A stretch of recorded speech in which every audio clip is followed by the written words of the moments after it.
Ken, President Biden was here at Mill 19 in Hazelwood. Now, before he came here, he did stop by that bridge collapse over there between Regent Square and Squirrel Hill. He took a look at it. He was there about 10 minutes or so. He said to the press there that they will rebuild this. He was in actual shock at how many bridges Pittsburgh does have. He never realized it is over 400. And he did address that today before he talked about more of his infrastructure plan. One of the first things he said was, we cannot let this happen again.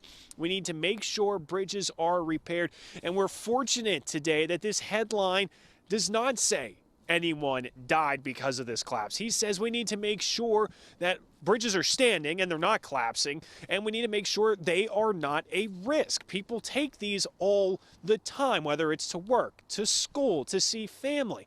And it's also part of making sure that if we are going to start seeing an increase in manufacturing, something he was talking about here, we need to make sure the infrastructure can maintain that. If you start to see infrastructure collapse like this, that can create supply chain issues. And if we're going to rebuild, as he was saying, the middle class here, he wants the infrastructure to match the need of the economy. Now, he spoke for about 35 minutes. I would say probably about the first 5 to 10 minutes was addressing the bridge over there. The next 25 to 30 was really talking about reinvesting in manufacturing jobs.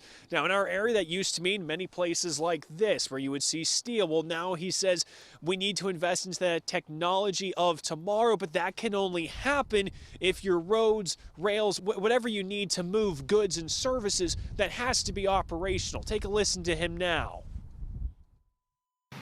That includes $1.6 billion over the next 5 years for Pennsylvania to repair its bridges.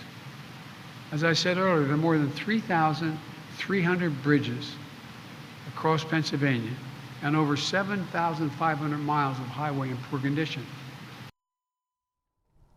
Now, when you do the math of that $1.6 billion divided by the 3,300, that's roughly about $500,000 a bridge. And as we've heard today from many officials, that money is very helpful, but it only covers so much because these projects can be millions of dollars to maintain bridges, let alone repair, and in this case, rebuild an entire bridge. Now, as we continue to learn more, you will hear more from President Biden here coming up a little bit later on KDKA. We're going to now toss it back to the studio.